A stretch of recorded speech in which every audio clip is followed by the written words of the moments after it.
Is it dangerous to swim right after eating? You've probably heard this one. Don't go swimming right after you eat. You'll get cramps and drown. It's the rule that's ruined countless summer days for kids around the world. And in Cuba, parents make their kids wait 3 whole hours after lunch before they're allowed back in the water. The logic behind this myth sounds convincing. After eating, your body sends extra blood to your stomach to help digest food. That's true. That's also why you feel sleepy after a big meal. Your brain's getting a little less blood flow.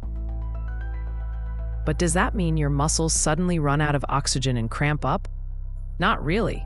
There's actually zero scientific evidence that anyone has ever drowned because they swam after eating. In fact, professional swimmers often grab a snack right before a race to get an energy boost. Sure, if you've just crushed half a pound of greasy barbecue, you probably won't set any Olympic records. But going for a swim? Totally fine. So no, your sandwich won't drag you to the bottom of the pool.